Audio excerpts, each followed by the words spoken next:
Hi hello नमस्कार मैत्रिणींनो, मी Sunita's fashion डिझायनरमध्ये मी तुमचं स्वागत करत आहे। तर आजच्या या व्हिडिओमध्ये तुम्हाला खूप काही शिकायला भेटेल। व्हिडिओ स्किप न करता पूर्ण बघा। सर्वात आधी हे मी ब्लाऊजचं मेजरमेंट टाकणार आहे। तर ब्लाऊजच्या मेजरमेंटवर मी सर्वात आधी कमर आणि आर्महोल आणि चेस्टचा माप घेतलेला आहे। तर मी हे सर्व घेऊन इथे त्याच कापडावर लिहून ठेवलेलं आहे। हे न करता आपण एक समजा आपल्यापाशी वेस्ट फॉलचं वगैरे निघते, समजा पेपर वगैरे फॉलमध्ये किंवा एक्स्ट्रा पेपर आपण ते ठेवायचा। हे जेव्हा आपण कटिंग वगैरे करता आर्महोल चेस्ट वगैरेचा माप घ्यायचा आणि हे ब्लाऊज कटिंग करता वेळेस त्याच्यात ठेवायचं। तर तशाच प्रकारे मी करते। एखादी वेळेस जर गडबडीमध्ये जर नाही लक्ष राहिलं तर मी मग नंतर असं मोजून मार्क करते। तर तशा प्रकारे जर केलं तर तुम्हाला नंतर ब्लाऊज हातात घ्यायची गरज पडत नाही, व्यवस्थित आपल्याला फिटिंग टाकता येईल। सर्वात आधी हे फ्रंट साईडचं पूर्ण चेस्टचा माप, आर्महोलचा, कमरचा हे माप टाकून घेतलेला आहे। आर्महोलचा माप टाकता वेळेस आर्महोलचं फ्रंट साईडने टाकायचं, बॅक साईडने नाही टाकायचं। फ्रंट साईडला आपण आर्महोलचा खोल भाग दिलेला असतो अर्धा इंचाचा, त्या भागावरून जर आपण फिटिंग व्यवस्थित टाकली तर आपल्याला फिटिंग व्यवस्थित येतं। मागच्या साईडनं जर टाकला आपण तर टाईट होतं। कोणताही ब्लाऊज असू द्या, ड्रेस असू द्या, फ्रंट साईडने आपल्याला आर्महोलचं आणि चेस्टचं सर्व माप टाकायचं। जसं फ्रंट साईडचं आपलं चेस्ट माप हेवी असतं, त्या हिशोबानं आपल्याला सर्व फ्रंट साईडनेच माप टाकायचे आहेत। स्लीव्सचा माप तुम्ही इथे बघू शकता। स्लीव्सला पण मी सेंटर पॉईंट काढून घेते। सर्वात आधी ही शोल्डरपासून ही सेंटर पॉईंट काढून मग जे पण आपलं स्लीव्सचं जे दंड घेऱ्याचा जे पण आकार आहे ते टाकून घ्यायचा आहे। मी स्लीव्सची एक वेळेस लेंथ मोजून घेतलेली होती। जेव्हा पण आपण फिटिंग टाकणार त्याच्या आधी एक वेळेस आपण कन्फर्म करून घ्यायचं आपलं ब्लाऊजचं जेवढं पण मेजरमेंट आहे तेवढं आलं का नाही तेवढं कन्फर्म करून घ्यायचं आहे। त्याच्यानंतर मग स्लीव्सचं आणि आर्महोलचं पूर्ण अशाच प्रकारे फिटिंग टाकायचं आहे। फिटिंग टाकता वेळेस हे पूर्ण गोष्टी बारकाईने लक्षात जर दिली तर फिटिंगला डबल जे क्लायंट आहेत आपले, डबल त्यांनी येऊन आपल्याला नाही म्हणलं पाहिजे का इथं लूज झालं, टाईट झालं। एकाच वेळेसमध्ये आपली फिटिंग व्यवस्थित आली पाहिजे। ह्याच्यानंतर मग मी आता हे ब्लाऊज फिटिंग, सर्वात आधी हे ब्लाऊज कट केले होते, भाऊजाईला दिले कटिंग करून स्टिचिंग करायला, त्यांनी स्टिच केल्या। त्याच्यानंतर मग मी हे ब्लाऊज कटिंगला घेतलेलं आहे। त्यांनी स्टिच करेपर्यंत मी दुसरी एक साडी पिको फॉल केली होती, अर्जंट द्यायची होती म्हणून। त्याच्यानंतर मग मी हे आता ब्लाऊज आपल्याला कट करायला घेतलेलं आहे। हे ब्लाऊजची कटिंग करता वेळेस आपल्याला हे पेपर कटिंग जे पण आहे ते माझ्याजवळ आधीच रेडी होती। पेपर कटिंग मी सहसा जेवढे पण माझ्याजवळ माप येतात कटिंगला, समजा ब्लाऊज जे येतात डेली जे कस्टमर आहेत समजा माझे, त्या कस्टमरची मी पेपर कटिंग टाकून देत नाही आहे। त्याच कस्टमरचे रिपीट माप येत असतात, तेच मी पेपर कटिंग वापरते, रिपीट त्याच मापावर करते। एखादी वेळेस जर इश्यू काय असेल, क्लायंट म्हणले मला हाईट वगैरे लांब पाहिजे किंवा मग चेस्टमध्ये थोडंसं लूज पाहिजे, काही असं प्रॉब्लेम त्यांनी जर सांगले, जाड बारीक जर झालं, त्यावेळेस मग मी पेपर कटिंगमध्येच थोडंसं त्याच पेपर कटिंगला छाटून वगैरे त्यालाच बदलाव करते। तर त्याच जर पेपर कटिंगला जर बदलाव जर जास्त करता नाही आलं तर मग आपल्याला दुसरी पेपर कटिंग करावंच लागणार आहे।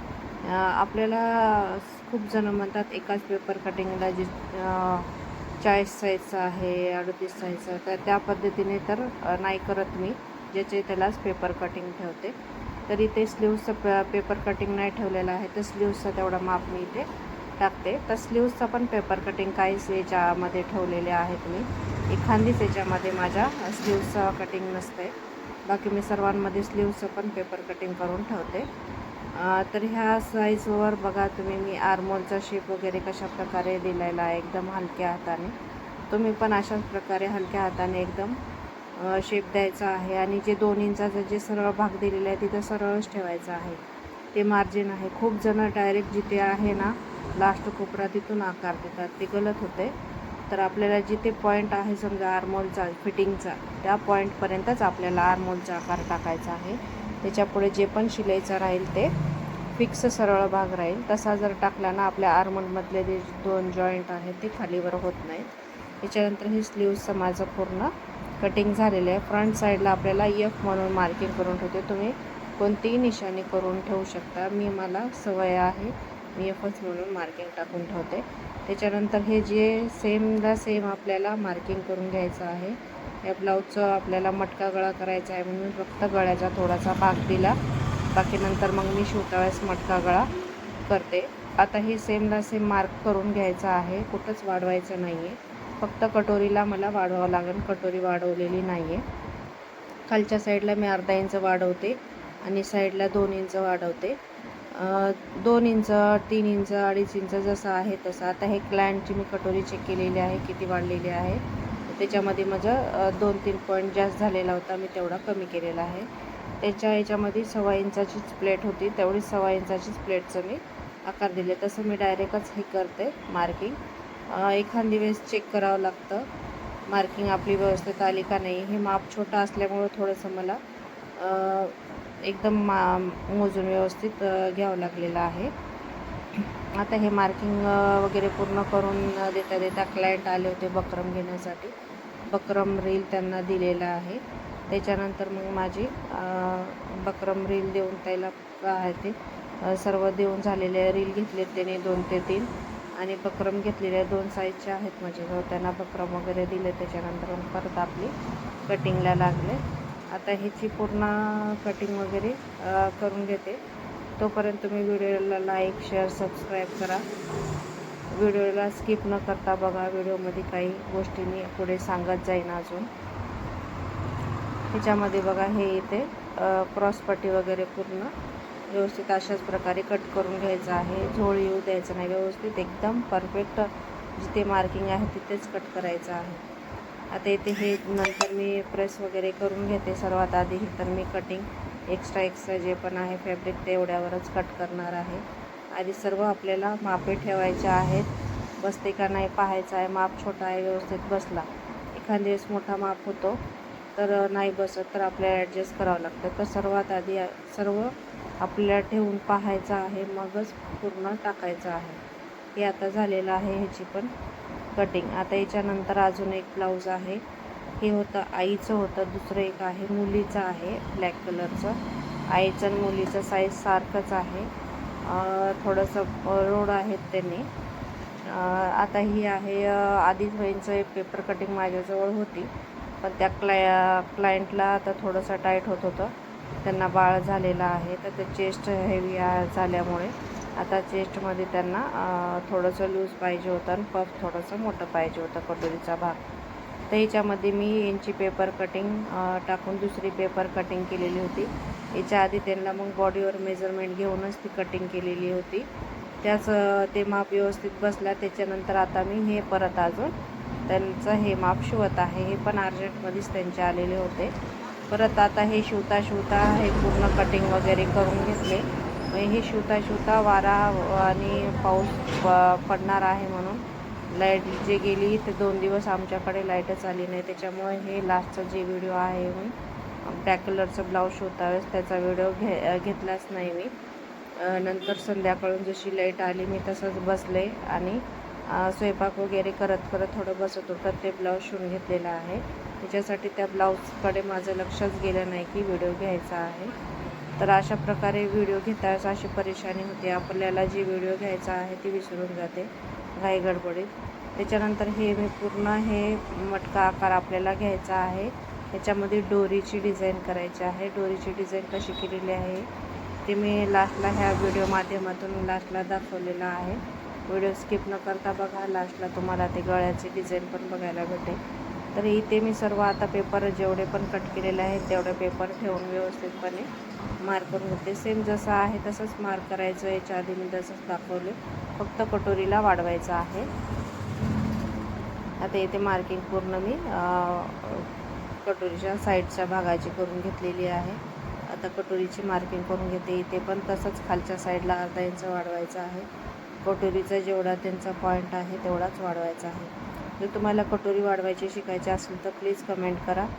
तुम्हाला ते पण मी शॉर्ट व्हिडिओच्या माध्यमातून दाखवेन किंवा लाँग व्हिडिओ आरामात तुम्हाला दाखवेन की कशाप्रकारे वाढवायचं आहे, माप कसं घ्यायचं आहे, पूर्ण डिटेलमध्ये दाखवते. तुम्ही कमेंट करा जर तुम्हाला पाहायचे असतील तर मग मी दाखवते. आता याच्यानंतर मी हे पूर्ण जी मार्किंग करत आहे पुढच्या साईडला करत आहे. तिकडला साईड मी मोकळं सोडत आहे, तिकडे स्लीव्स काढता येतं. इकडल्या साईडला पण स्लीव्स जर काढलं तर चालतं, पण इकडल्या साईडला थोडं क्रॉसमध्ये राहतं कापड. आपल्याला या साईडला कधी पण स्लीव्स काढायचे आहेत. त्या साईडने कधी पण कापड फाकतो, तिकडून नाही काढायचे स्लीव्स. त्यानंतर मग आता हे पूर्ण फॅब्रिक मी कट करून घेतलेलं आहे. अस्तरचं पूर्ण मार्किंग करून झाल्यावरती हे पूर्ण मार्किंग कट करून घेते. आता इथे तुम्ही पूर्ण ज्यावर आहे तिथंच मार्किंग करून घ्यायचे आहे. आता इथे स्लीव्सची मार्किंग परत एक वेळेस तुम्ही इथे बघू शकता, तुम्हाला बघायला भेटेल.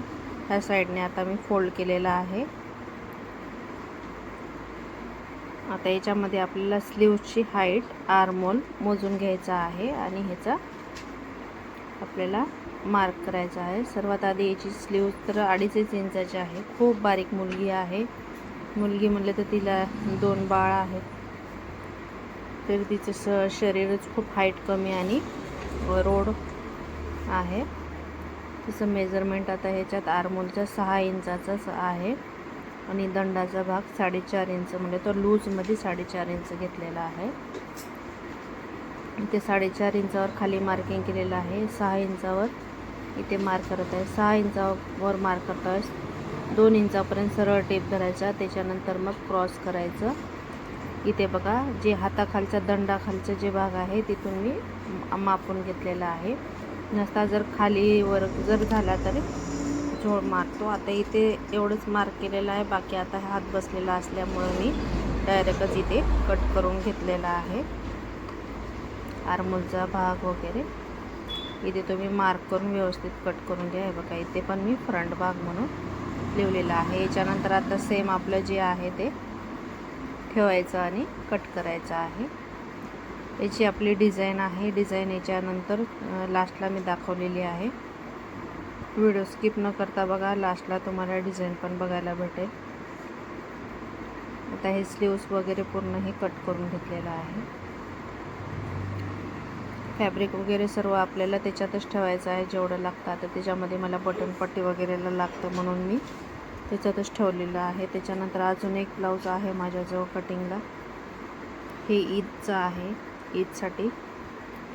तर हेचा पण साधाच ब्लाऊज आहे, 4 टक्स ब्लाऊज. याचं पण मेजरमेंट घेऊन हे पण लवकर कट करून भाऊजाईला शिवायला देत होते. ते जे 2 क्लायंटचे आहेत ते मला शिवायचे होते. त्यांना फिनिशिंग आणि खूप बारकाईचे आहेत, ते माझी फिनिशिंग त्यांना कळते. सेमच असतं, पण बायांचं काय असतं, तुम्ही शिवत आहे, तुम्ही शिवा करतात. ठीक आहे, मी शिवते म्हणलं. आता इथे बघू शकता, मी इथे पेपर कटिंग नाही केलेलं आहे, डायरेक्टच मेजरमेंट घेते. काही जे पण आहेत एकेकाचे मी पेपर कटिंग पण करते. आता हे नॉर्मल छोटा गळा आहे, तेवढा काही प्रॉब्लेम नाही, आपण डायरेक्ट कपड्यावर पण करू शकता. पण पीस वगैरे कमी असतात म्हणून मला त्याच्यात करावं लागतं. हे पीस वगैरे पण मोठा होता, त्याच्यासाठी मला याच्यामध्ये मार्क करून कटिंग करायला सोपं गेलेलं आहे. तर आता सर्वात आधी स्लीव्स काढलेले आहेत. 10 इंचाचे स्लीव्स होते. मग जेवढं माप आहे तेवढं सेमला सेम बॅक साईडचं मार्क करून घेतले आणि खालच्या साईडला अर्धा इंच वाढवून घेतलेलं आहे. पूर्ण मेजरमेंट टाकल्यावरती हे प्लेट्स वगैरेचा पण भाग मोजून घ्यायचा आहे. प्लेट्ससाठी, फ्रंटच्या प्लेटसाठी आणि खालच्यासाठी मी अर्धा इंच खाली वाढवलेलं आहे. दोन्ही साईडसाठी, दोन्ही साईडनं पण वाढवलेलं आहे आणि हे मार्क करून भाऊजाईला दिलेले आहेत बॅक साईड. आणि हे आता इथे क्रॉसपट्टी काढायची आहे. क्रॉसपट्टीचा पण आकार सेम जेवढं पण आहे त्याची कमर तेवढा घेऊन आता डबलमध्ये काढायचं आहे म्हणून मी डायरेक्टच घेतलेला आहे आणि काढलेला आहे. आता क्रॉसपट्टी पण झालेली आहे. एका ब्लाऊज पीसमधून तुम्ही बघू शकता किती कापड होतं. आता हे स्लीव्सला थोडं जॉईंट होतं, तर त्या गळ्याच्या भागातून मी स्लीव्सला पण जॉईंट काढून दिलेलं आहे. आता एवढ्यामध्येच आपल्याला गळ्याच्या पण पट्ट्या करायच्या आहेत. गळ्याला पण हे जोडायला पूर्ण झालेलं आहे. भाऊजाई आणि ते एक ब्लाऊज रेडी करून गेलेलं आहे. त्याच्यानंतर मग मी थोडंसं झाडझोड वगैरे करून आवरून परत मी ब्लाऊज शिवायला बसलेली होते. भाऊजाईनं ते एक आधी अस्तरचा ब्लाऊज कंप्लीट केलेला आहे, त्याच्यानंतर रेडी केलेला आहे. आजची कटिंग करून स्टिच एवढं झालेलं आहे आणि एक अर्जंटमध्ये साडी होती ते पण दिलेली आहे. त्यानंतर आता मी हे ब्लाऊज शिवायला बसलेली होते.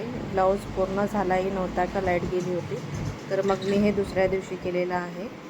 आमच्या इकडे ह्या टायमाला 2 दिवस लाईट नव्हती, वारा वगैरे सुटला होता, लाईट डिपो जळाला होता, तर लाईट नव्हती, त्याच्यामुळे दुसऱ्या दिवशी मी हे केलेलं आहे. तर ह्या ब्लाऊजची कटोरी आणि फिनिशिंग बघू शकता.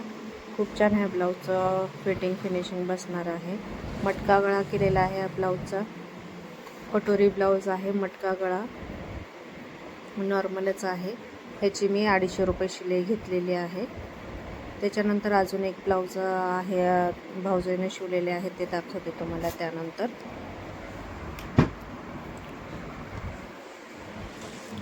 आता इथे हे मटका गळ्याचा भाग तुम्हाला दाखवते. आता इथे हे एक ब्लाऊज झालेला आहे, त्याचा 250 रुपये शिलाई घेतली. त्यानंतर अजून एक हे ब्लॅक कलरचा जे शिवायचा होता, हे पण मी शिवलेला आहे. इथे पण मला ह्याचा व्हिडिओ करायला भेटलेला नाही आहे. ह्याचा व्हिडिओ करण्यासाठी लाईटच गेलेली होती, तर हे डायरेक्ट तुम्हाला ब्लाऊजच दाखवत आहे आज मी. तर आता इथे हे मटका गळ्यामध्येच थोडेसं बंद वगैरे करून घेतलेले आहे. बंद वगैरे करून त्या बंदामध्ये आपली डोरी अटॅच केलेली आहे बॅक साईडने, आणि तिथे आपल्या हिशोबाने आपण तिथे गाठ बांधून हे करू शकता. अशा प्रकारे हे पण ब्लाऊज रेडी झालेला आहे. ह्याची मी 300 रुपये शिलाई घेतलेली आहे. त्या गळ्याचे मी 50 रुपये वाढून घेतलेली आहे. 250 त्याच्या आधी मटक्या गळ्याची त्याची घेतली होती. ह्याची नॉर्मल आहे, ह्याची मी 200 रुपये शिलाई घेतलेली आहे.